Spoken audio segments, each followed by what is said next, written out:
Welcome to Life Stories, where every journey is filled with lessons, hope, and resilience. Today, we bring you the story of Sarah, a woman who faced unimaginable challenges from an unexpected marriage to the harrowing loss of her children. Despite the obstacles, Sarah discovered an inner strength she never knew she had. Determined to create a life of love and stability for her twins, this is a story of survival, second chances, and the power of family. Stay with us as we unfold Sarah's journey. Don't forget to subscribe to the channel to begin today's story. If you had seen Sarah on her wedding day, you might have thought her the picture of a radiant bride if you didn't look too closely. Beneath the surface, her smile was fragile, her eyes dimmed by a heaviness she couldn't hide. She sat at the head table, her posture stiff, hands resting on the arms of her chair as if bracing herself against a tide of emotions that threatened to sweep her away. The room was filled with laughter and music, yet Sarah seemed disconnected from it all. Like a shadow on the edge of a bright stage, it was impossible to ignore her swollen belly, unmistakable proof of the twins she was carrying. The corset of her wedding dress looked cruelly tight, pressing against her ribs with every shallow breath. She fidgeted occasionally, trying to ease her discomfort. But there was no relief for her, not on this day. Her husband, Ryan, was at the next table, laughing and clinking glasses with his friends, his face flushed from the drinks he had downed. It was his celebration, after all. Yet even as he basked in the camaraderie of his companions, it was hard to miss how he avoided looking at his bride. There was a distance between them, palpable and painful. And then there was Diane, Ryan's mother, the true orchestrator of the evening. She moved through the crowd effortlessly, her every gesture calculated to command attention. Her laughter rang out, light and pleasant, but to those who truly knew her, it was a sound laced with subtle cruelty. Diane had always been a force of nature, her will unyielding. And tonight was no different. She had delayed this wedding 3 times, each postponement a calculated move to ensure Sarah would walk down the aisle visibly pregnant. Her condition undeniable.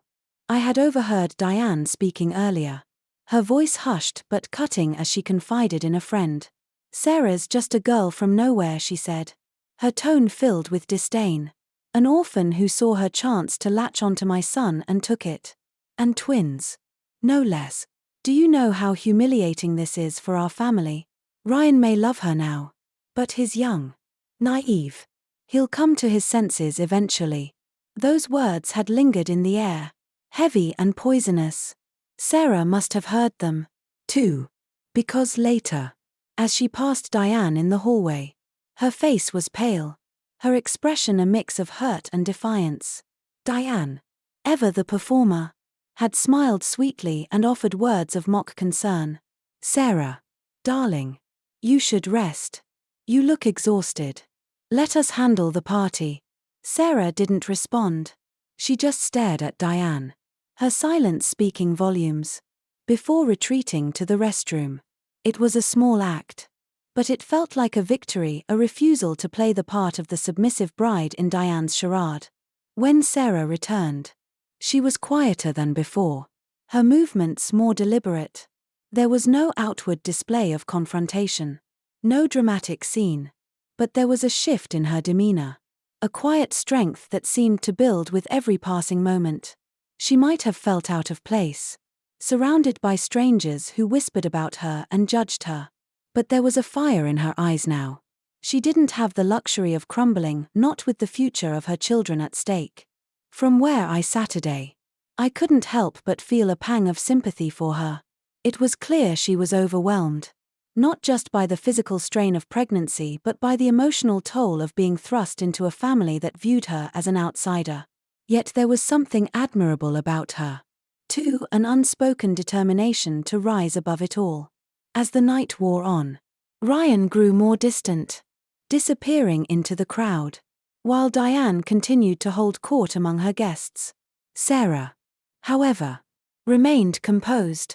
She didn't leave the hall until the festivities began to wind down, slipping away quietly, unnoticed by most.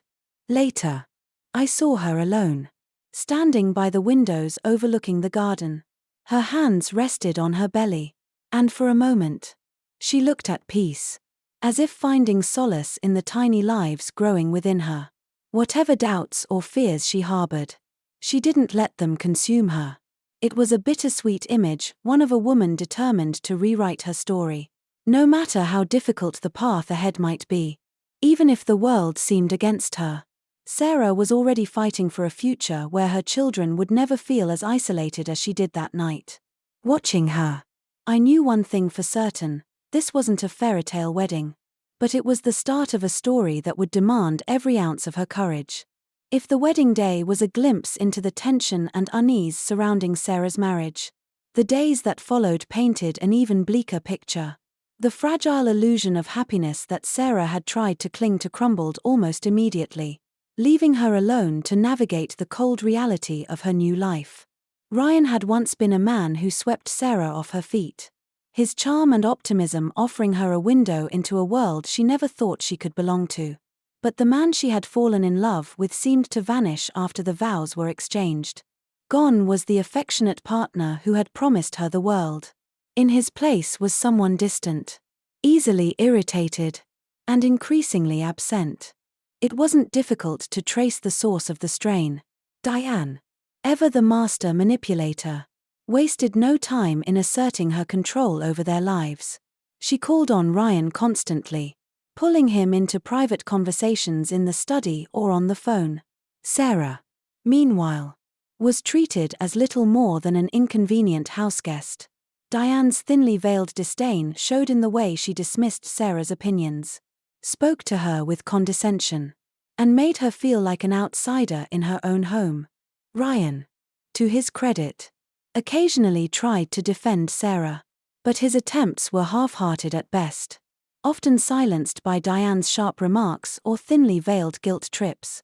"You know, Ryan," Diane would say, her voice heavy with feigned concern, "you've always had such a promising future ahead of you.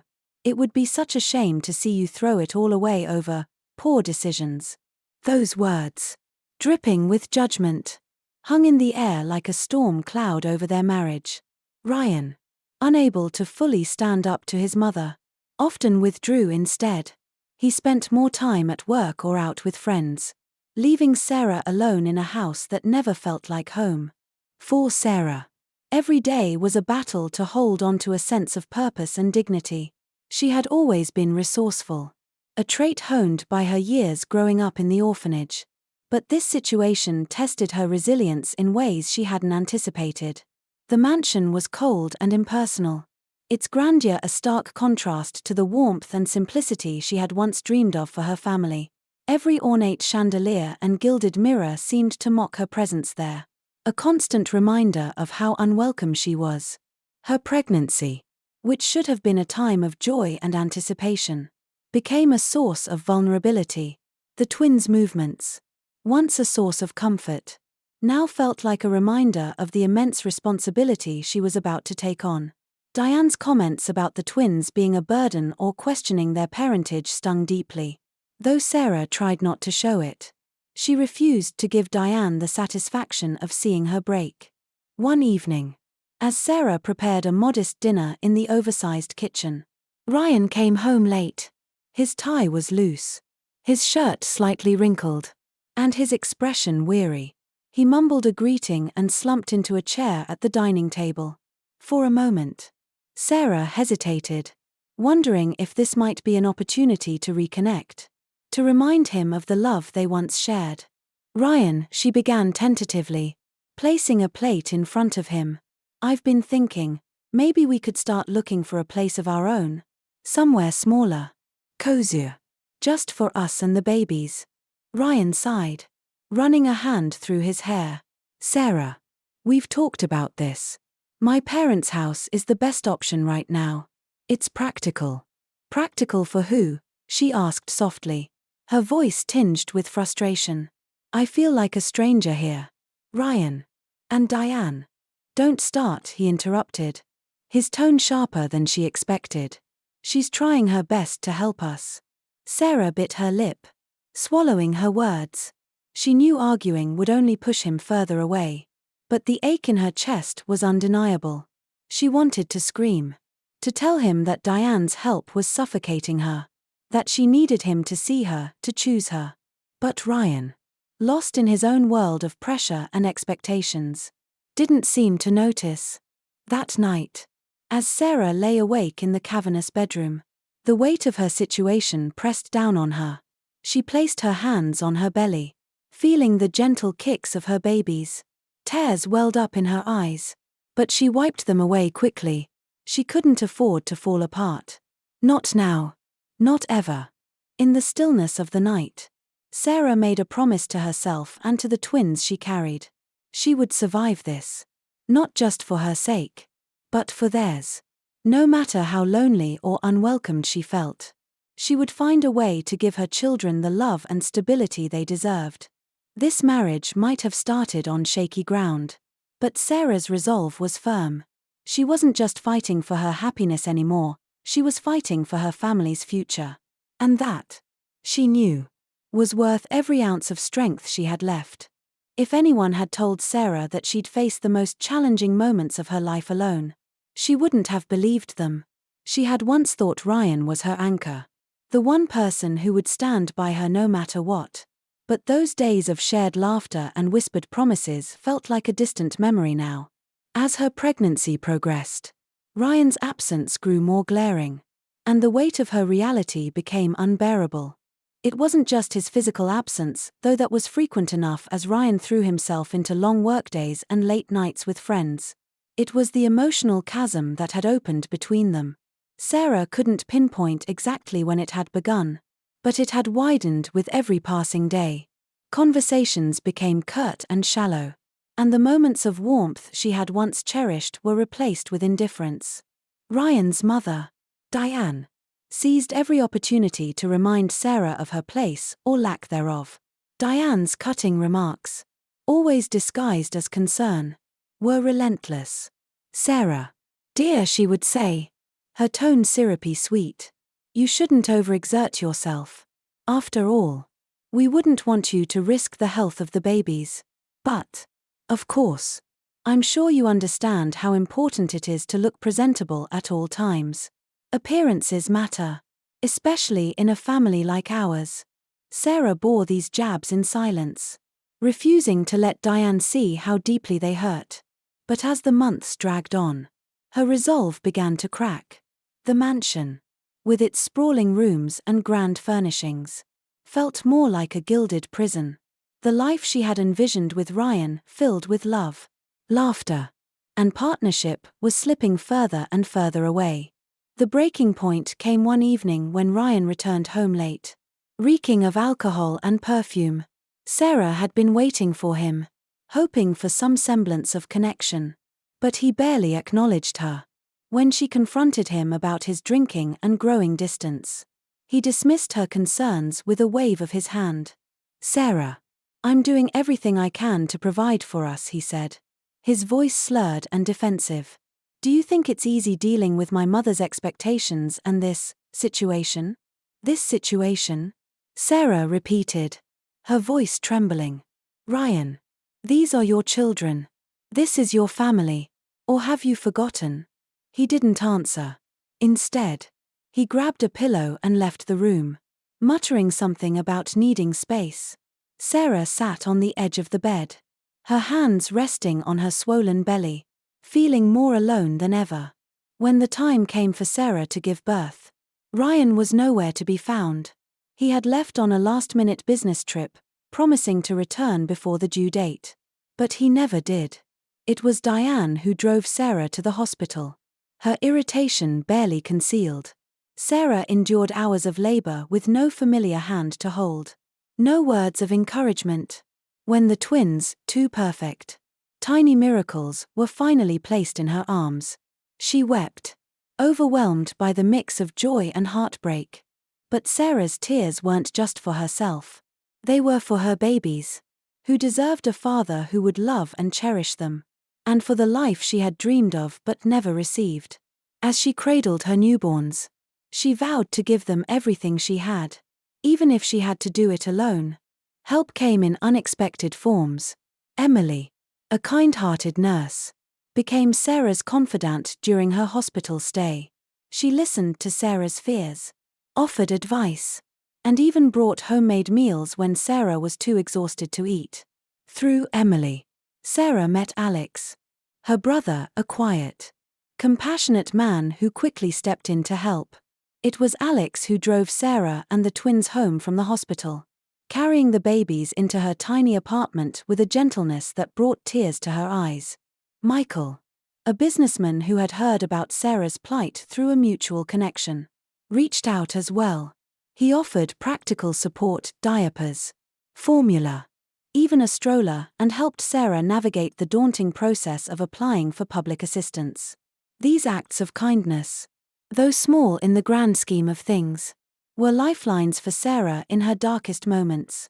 Slowly, she began to rebuild. Her small apartment, though modest, became a sanctuary. With Alex and Emily's support, she found a rhythm in her new life as a mother. It wasn't easy, nights were long, money was tight, and the weight of her responsibilities often felt overwhelming. But for the first time in months, Sarah felt something she hadn't in a long time: hope. Ryan and Diane's absence, once a source of pain, became a blessing in disguise. Without their judgment and interference, Sarah was free to focus on what truly mattered: her children. Every giggle, every tiny milestone, reminded her of why she fought so hard to keep going. Sarah's life was far from the fairy tale she had imagined, but it was hers. And with every passing day, she grew stronger, determined to create a future where she and her children would thrive. Sarah's resolve to rebuild her life was put to the ultimate test when Diane and Ryan resurfaced, armed with lawyers and accusations. Their motives were clear: they weren't driven by love for the twins or a desire to make amends. Diane, always calculating and cruel, sought control, and Ryan, spineless as ever, followed her lead. Together, they launched a custody battle that threatened to shatter the fragile stability Sarah had worked so hard to create. The summons arrived on an otherwise ordinary day. Sarah was feeding the twins, their soft coos filling the small apartment, when a sharp knock at the door interrupted the moment. She opened it to find a courier holding a thick envelope. As she read the contents, her heart sank. Diane was claiming that Sarah was unfit to raise the children, citing her lack of financial resources and alleging that the twins would be better off under their care. The audacity of it was staggering. Diane, the woman who had dismissed the twins as burdens and questioned their parentage, now wanted to play the role of concerned grandmother. Sarah felt a surge of anger, her protective instincts roaring to life. She wouldn't let them take her babies. Not after everything she had endured. The courtroom became a battlefield where every aspect of Sarah's life was scrutinized. Diane, dressed impeccably and exuding false charm, painted a picture of Sarah as irresponsible and manipulative. Her lawyers spoke of Diane's wealth and connections, emphasizing the opportunities the twins would have under her care. Ryan sat beside his mother, his gaze fixed on the table, barely contributing. Sarah, meanwhile, faced the onslaught with quiet determination. Her lawyer, a friend of Alex's, countered every argument with evidence of Sarah's dedication to her children. Photos of the twins thriving in Sarah's care, testimonials from Emily and Michael, and even a statement from Alex about her tireless efforts were presented. Sarah herself spoke with conviction, her voice steady despite the fear coursing through her veins. "These children are my life," she said, looking directly at the judge. "They are happy, healthy, and loved. I may not have the wealth or connections that Diane Johnson does, but I have what truly matters: a commitment to giving my children the best life possible. They are not trophies to be won in a courtroom. They are my family." The turning point came when Diane's own words from months prior were revealed, a recording of her dismissing Sarah as a burden and suggesting the twins might not even be Ryan's. The judge's expression hardened as the recording played. The hypocrisy of Diane's claims laid bare for all to see. In the end, the court ruled in Sarah's favor. The decision was a victory. But it came with a mix of emotions. As Diane and Ryan left the courtroom, their faces tight with anger and defeat, Sarah felt a surge of relief tempered by exhaustion. She had won. But the battle had drained her. That night, as Sarah tucked her twins into their shared crib, she allowed herself a moment of reflection. The experience had been grueling, but it had also taught her invaluable lessons. She had discovered a strength within herself that she hadn't known existed. She had faced down her fears and stood firm against those who sought to undermine her. Most importantly, she realized that her life was no longer defined by the opinions or actions of others. Diane's cruelty, Ryan's betrayal, those were their burdens to carry, not hers. Sarah was free to focus on what truly mattered, building a life for her children filled with love, stability, and hope. In the quiet of her small apartment, Sarah felt a sense of peace she hadn't known in years. She wasn't just surviving anymore, she was thriving. Her journey was far from over, but she knew she was on the right path. With her children by her side and the support of the people who truly cared for her, Sarah was ready to face whatever challenges lay ahead. The calm that had settled over Sarah's life after the custody battle was short-lived. Just when she thought she could breathe again, a new nightmare unfurled, one that would test her courage and love in unimaginable ways. It all started one crisp afternoon when Sarah was out for a walk with her twins in their stroller. She had been feeling more confident lately, embracing her new life as a single mother. The twins were now a few months old, and they were thriving, their chubby cheeks and wide eyes filling her with pride. It had been a while since she'd felt this good, since she'd dared to hope for something better. But that day, as she pushed the stroller through the quiet neighborhood, something didn't feel right. She had noticed the black sedan parked down the street earlier, but she dismissed it as nothing more than coincidence. Still, a nagging unease settled in her chest. She tried to shake it off, focusing instead on the quiet, peaceful walk with her babies. That was when it happened. Before she could react, two men appeared out of nowhere, grabbing the stroller with alarming force. Sarah screamed, but her voice was lost in the roar of her own panic. She stumbled backward, barely keeping her footing as she reached out desperately for the stroller. "Give us the kids," one of the men shouted, his voice cold and commanding. Fear coursed through Sarah's veins as she tried to yank the stroller back. "No," she cried, her voice breaking. "Please, let them go." But the men were stronger, and they pushed her aside, taking the twins with them. In that moment, Sarah felt as though her heart had been ripped from her chest. The world seemed to spin around her as she stumbled, falling to the pavement. Through a haze of terror, Sarah watched as the men shoved the stroller into the back of the sedan. The engine roared to life, and the car sped away, leaving her in a state of helpless disbelief. She couldn't even move. The scream that had built up in her chest felt trapped, suffocated by the overwhelming fear that consumed her. In a daze, Sarah pulled herself together enough to run. She sprinted toward the car, her legs shaky but fueled by an instinct she hadn't known she had. She screamed for help, but the streets were eerily empty, and the car disappeared into the distance. Her mind raced with terrifying possibilities. Who would do such a thing? Why would they take her babies? Her thoughts spiraled out of control as she frantically reached for her phone, dialing the police as fast as her trembling fingers would allow. "Please, please.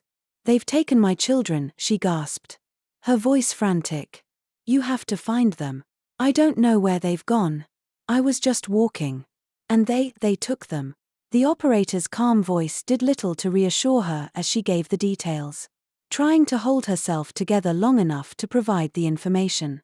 But inside, panic was flooding her mind. She could barely think. She couldn't lose them, she couldn't lose her babies. Not after everything she had been through. The thought of them hurt or scared made her feel physically ill. Desperation clawed at her, and she began running again. her eyes scanning the streets for any sign of the car. But it was too late. The fear that gripped her heart was overwhelming.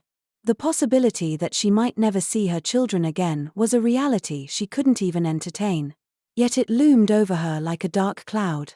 And she couldn't escape it.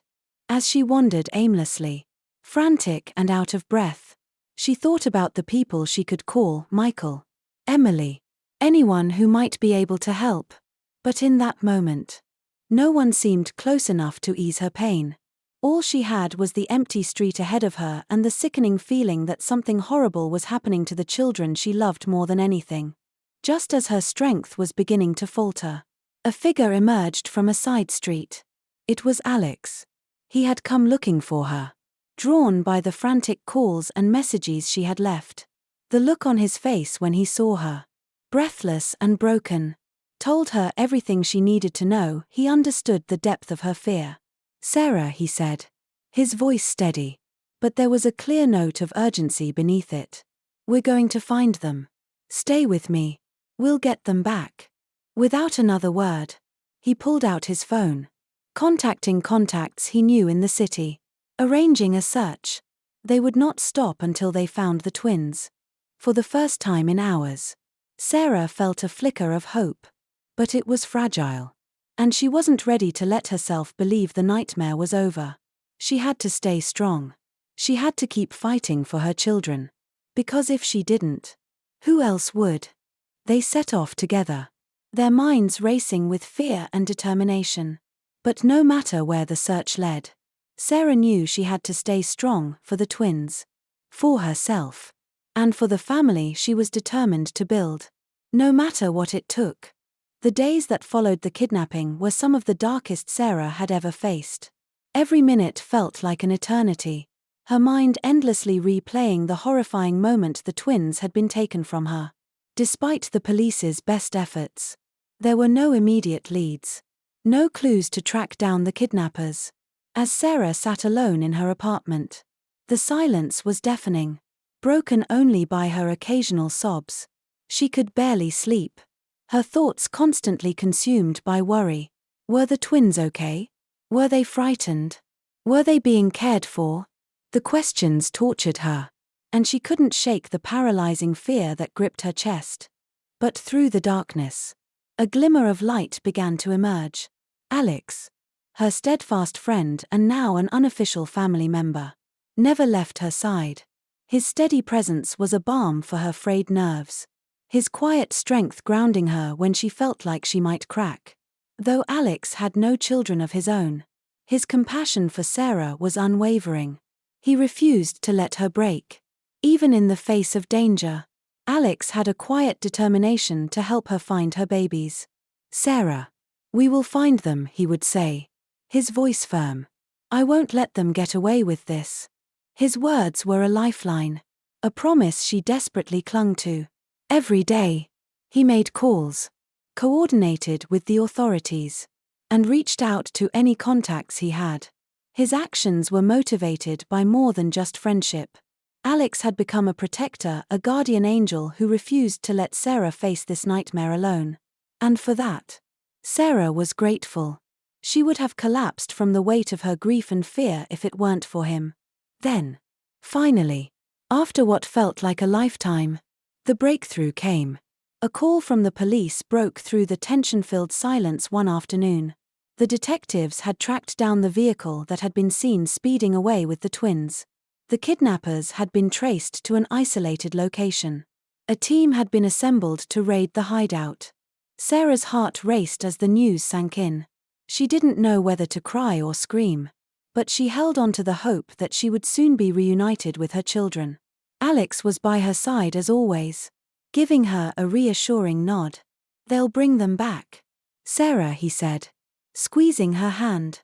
Together, they drove to the location where the twins had been held. It felt like the longest journey of Sarah's life, each mile making her stomach tighten with anticipation. She couldn't even bring herself to look at Alex, her eyes glued to the road ahead as her mind raced with possibilities. What if they weren't there? What if something had happened to them? As they arrived at the scene, the sound of sirens filled the air. and police officers rushed in and out of the building. Sarah stood frozen, her breath shallow, her eyes scanning every face, searching for the familiar little ones who had once filled her days with laughter. And then, just when it seemed like time had stopped altogether, she saw them. Her twins. They were safe, dirty, frightened, but alive. One of the officers was holding them in his arms, gently rocking them to calm their cries. Sarah's breath caught in her throat, her heart leaping into her chest. "Thank God," she whispered, a single tear slipping down her cheek. The moment the officer handed the babies over to her, Sarah collapsed into their tiny arms, her entire body shaking with relief. She held them tightly, her tears soaking their blankets as she whispered words of love and comfort. The twins, though frightened, clung to her, as if they, too, recognized the safety of her arms. Alex stood nearby, a quiet smile on his face as he watched Sarah with the babies. He had been there for her through every moment of this ordeal, and now he stood as a reminder of how far she had come. He had helped her in ways he couldn't even begin to understand. He wasn't just a friend anymore, he had become family. As Sarah made her way back to her apartment, her heart full of gratitude, she realized just how much she had changed. In the darkest moments of her life, when it seemed like everything was falling apart, she had found strength she never knew she had. She had fought for her children, fought for their safety, and had not allowed herself to be broken. And now, with her babies back in her arms, she knew that no matter what came next, she could handle it. Alex helped her carry the twins inside, and once again, the apartment, small and modest, became her sanctuary. It was not the life she had envisioned, but it was hers. And with the love of her children and the unwavering support of Alex, she finally felt like she had everything she needed. In the days that followed, as Sarah began to rebuild her life, she realized that family wasn't always made of blood, it was made of love, loyalty, and trust. She had no illusions about what the future might hold. But she knew one thing for certain: she wasn't alone anymore. Alex had become a vital part of her new family, and together, they would raise the twins in a home filled with love and protection. As Sarah watched Alex with the babies, laughing as they cooed and giggled in his arms, she felt a profound sense of peace. Life had a way of throwing challenges at her, but she was finally ready to face them with hope in her heart. She wasn't just surviving anymore, she was thriving. And her family, though unconventional, was the one she had always longed for. As Sarah sat with her children, watching them play and laugh in the safety of their home, she realized that despite the hardships, she had found a happiness she never thought possible. The journey had been painful and filled with trials, but she had emerged stronger, surrounded by love, resilience, and the unwavering support of her new family. With Alex by her side and her twins thriving, Sarah knew that she had finally built the life she had always dreamed of, one filled with hope, love, and second chances. Life had a way of surprising her, of showing her that even in the darkest moments, there was always a path forward. And now, as she looked ahead to the future, she felt a deep sense of peace, knowing she was ready for whatever came next. If you enjoyed this story, don't forget to like and subscribe to the Life Stories channel for more inspiring tales of strength and hope.